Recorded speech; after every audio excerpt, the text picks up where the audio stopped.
Bardzo proszę, panie przewodniczący.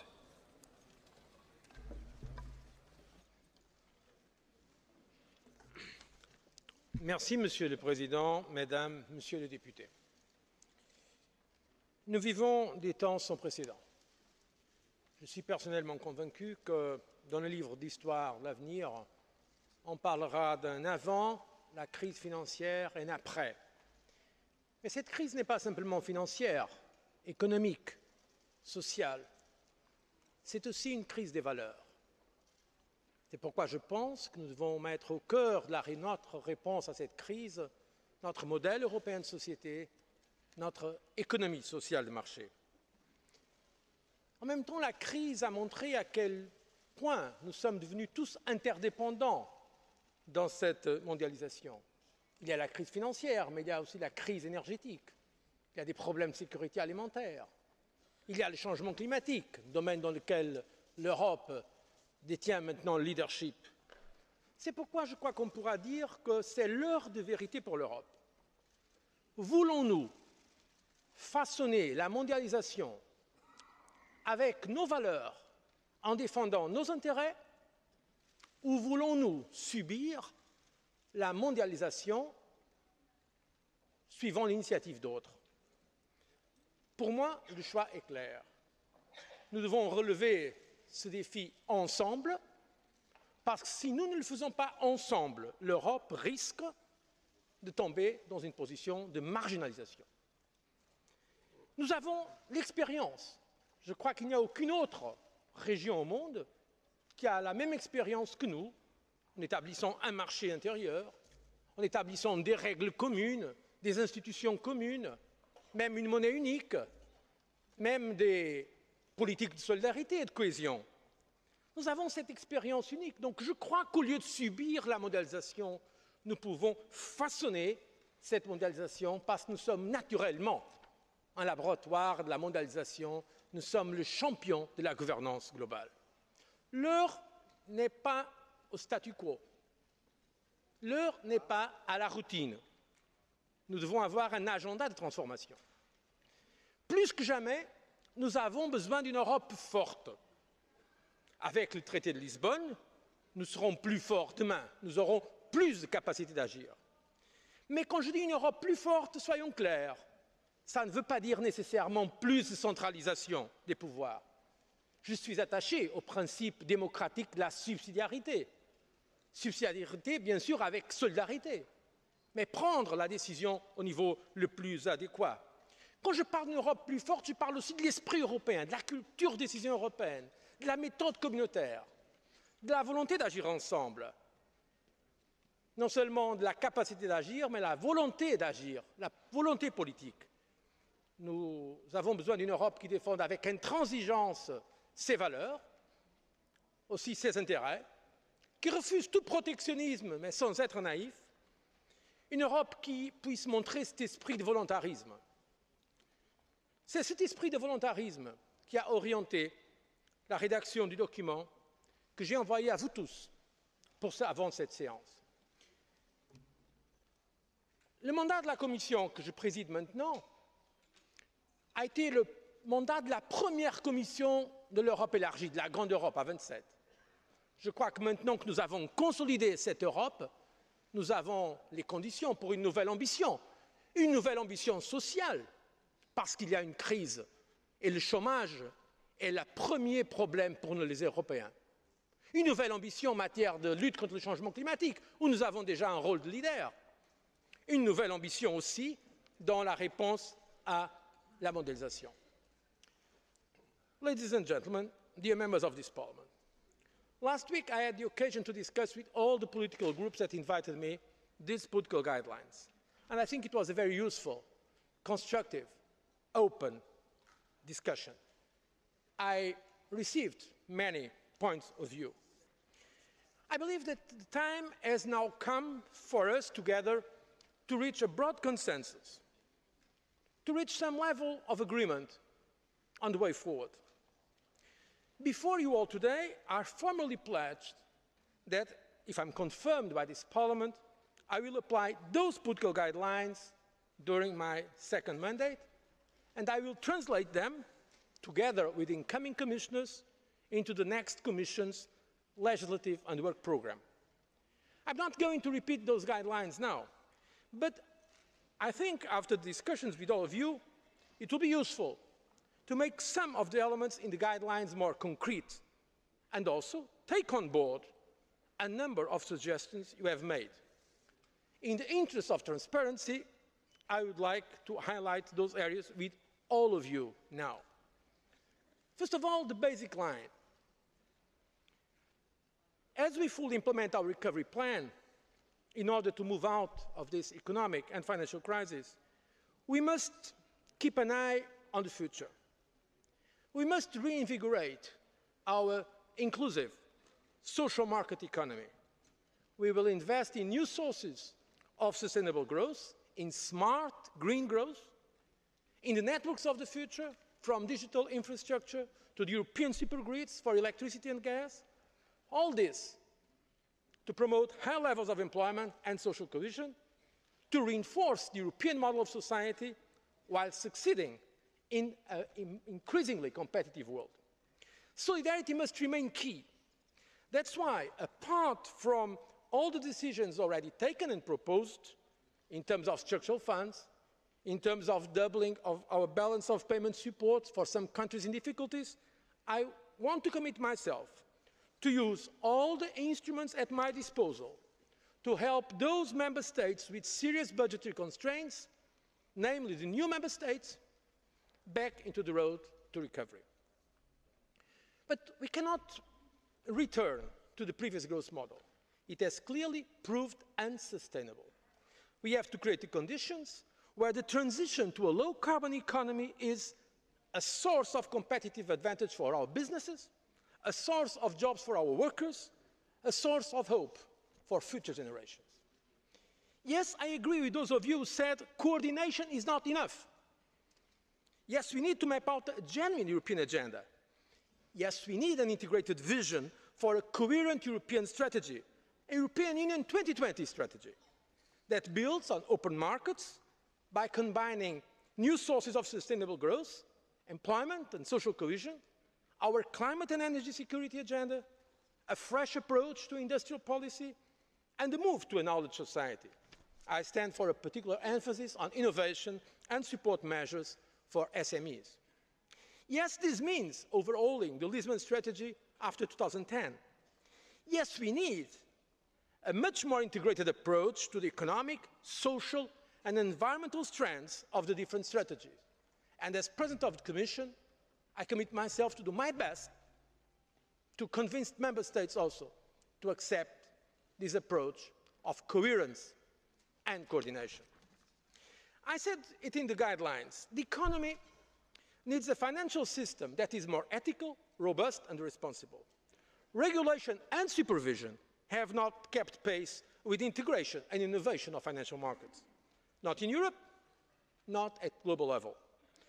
And let me say that I've been shocked by the scale of unethical behavior that we have seen. We cannot allow a return to business as usual. The issue of bonuses, for instance, requires urgent action. We are now in a leading position in the G20, by the way, a process that it was Europe to start.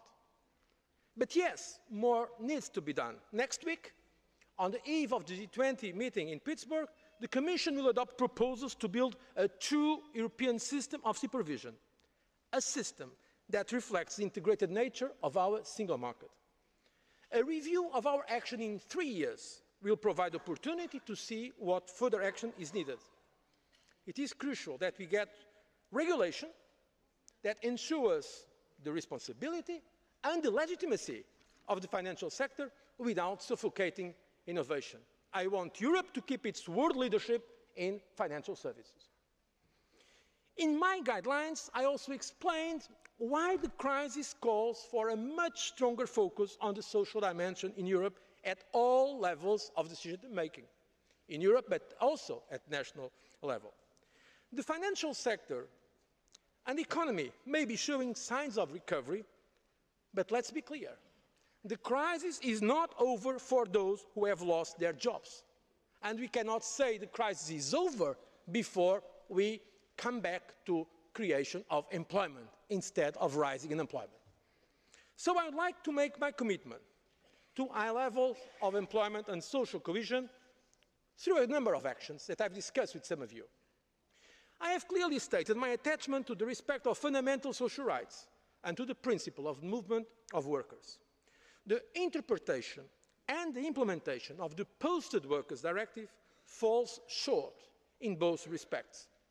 That is why I commit to propose as soon as possible a regulation to resolve the problems that have arisen. This regulation will be co-decided by the European Parliament and the Council. A regulation has the advantage of giving much more legal certainty than the revision of the directive itself, which will still leave too much room for diverging national transpositions and take longer to produce real effects on the ground. But if we discover, during the preparation of the regulation, that there are areas where we need to revisit the directive itself, I will not hesitate to do so. And let me be clear, I'm committed to fighting social dumping in Europe, whatever form it takes. The issue of social impact assessments for all future proposals was also raised, and I agree that this is needed. The first test case for such a social impact assessment should be the revision of the Working Time Directive. On the basis of this impact assessment, the next Commission will consult social partners and will come with a comprehensive legislative proposal. In the guidelines, I emphasise the importance of services of general interest for our European model of society. The Lisbon Treaty makes this point very clear. And yes, I'm ready to work with you to develop a quality framework for services of general interest. I also highlighted gender equality and the need to eliminate the gender pay gap. So I now commit myself to working with you on a Women's Charter, also as a way of commemorating the 50th anniversary of the Beijing Conference in 2010. In my guidelines, I expressed my determination to make the Lisbon Treaty innovations in international relations, including the European External Action Service and the post of High Representative and Vice President of the Commission, work effectively. I believe it's one of the greatest innovations of our Lisbon Treaty. And yes, I commit to reinforcing cooperation with the European Parliament in the field of external affairs in general. But Europe needs the means to match its ambitions. As I said in the guidelines, this requires a root and branch reform of the European Union budget, covering the expenditure and revenue side. We need to move away from a narrow focus on net balances and move towards an approach based on solidarity, burden sharing and equity. And yes, this also includes the question of own resources. The European Union must have a more transparent and efficient way of financing its policies. And I'm ready, I hope with the support of this Parliament, to take this battle to the Member States as we reshape the Union's budget. I also want to work more closely with the European Investment Bank to look at innovative forms of financing. I'm also committed to smart regulation, and I want to reiterate that simplification of procedures and the reduction of administrative burdens on businesses, particularly SMEs, will remain a priority in the next Commission.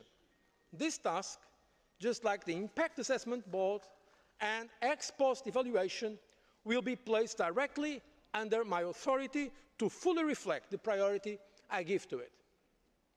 I will also defend, as we have done during these years, and sometimes in difficult circumstances, I will defend the integrity of the single market, because without a single market and without a cohesion policy, we will never have a European Union. But why stop there? Why only defending the internal market? I want to complete the missing links to unleash its full benefits for businesses and consumers. Honourable members, I have committed to translating these priorities into the organisation of next college, once I've been confirmed by you. But I can already share with you today some organisational changes that I intend to introduce. I will create a Commissioner for Justice, Fundamental Rights and Civil Liberties, including citizens and minority rights, as a reflection that the European Union is a community of rights and values. I will also create a Commissioner for Internal Affairs and Migration, including security.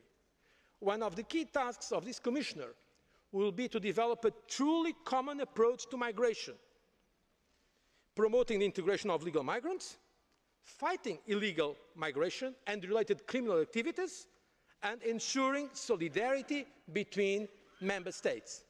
We need solidarity. We need solidarity when it is about supporting our Baltic friends, or countries affected by the gas crisis between Russia and Ukraine, but we need also solidarity when we have to support our Mediterranean friends when they are facing challenges that they cannot cope alone. I will also set up a Commissioner for Climate Action to reflect the fact that climate change is a challenge that needs to be addressed across the whole range of our policies.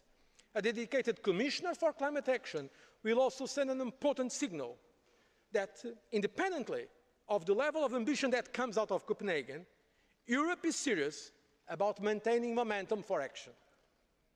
We also need a fundamental review of the way European institutions access and use scientific advice. In the next Commission, I want to set up a chief scientific advisor who has the power to deliver proactive scientific advice throughout all stages of policy development and delivery. This will reflect the central priority I attach to research and innovation. I think we have a lot to do in this field. If there is one area where the fragmented efforts in Europe are not giving the result we want, is precisely in terms of research and innovation. And I believe that from fighting climate change to energy security, the potential is there if we want to work together in research and innovation for Europe. Honourable members, what I propose is no less than a transformational agenda for Europe. In order to realise this ambition, I have suggested a special partnership between the Parliament and the Commission. We represent the two European institutions par excellence, and this gives us a special responsibility to create a truly European public space for debate. I am committed to making my contribution to European parliamentary democracy. I have had the opportunity to discuss this over the last couple of months with President Buzek, which led to many of the improvements proposed in my guidelines, like a regular question hour. Following my meetings with the groups, I am ready to take up the suggestion made by some of you to meet not only your Conference of Presidents on a more regular basis, but also to establish an appropriate dialogue with your Conference of Committee Chairs. Very concretely, I will invite the Conference of Committee Chairs to meet the whole College of Commissioners every year before the adoption of the Commission Legislative and Work Programme. Distinguished members of this House, we are indeed living very exceptional times, times of uncertainty, power shifts. There may be a fundamental change in the relations between the most important powers in the world. And there is indeed a great risk in these times of anxiety, of emergence of national egoisms, of naked nationalism, of ugly nationalism, and some forms of extremism. There is a real danger that our achievements in European integration are put in question. That is why I believe it's important to have this special relation, Commission and Parliament, to fight those national egoisms. So let me finish with a plea to each and every one of you. Now, more than ever, we need a strong Europe, a strong European Commission. A strong Commission, let's be frank, has to be a political Commission. But the political Commission must not be a partisan Commission. As President of the Commission, my party is Europe. The next college, like the current one, will contain an important number of members from a variety of political families. I am attached to having Europe's political diversity reflected in the college and in the most important positions. But only with this cross-party support we can have, in fact, a strong Europe and a strong Commission.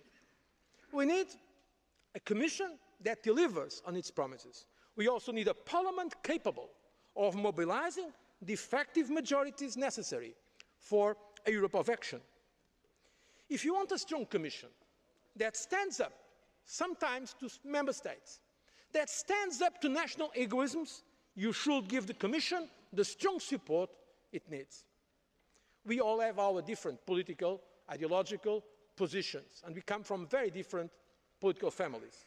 But I believe in times like the ones we are living, in times of crisis, apart from our convictions, we also need a strong ethic of European responsibility. And it is to this ethic of European responsibility, to each of you, that I make my appeal with passion for Europe. Let's embark on this European journey together. Thank you for your attention.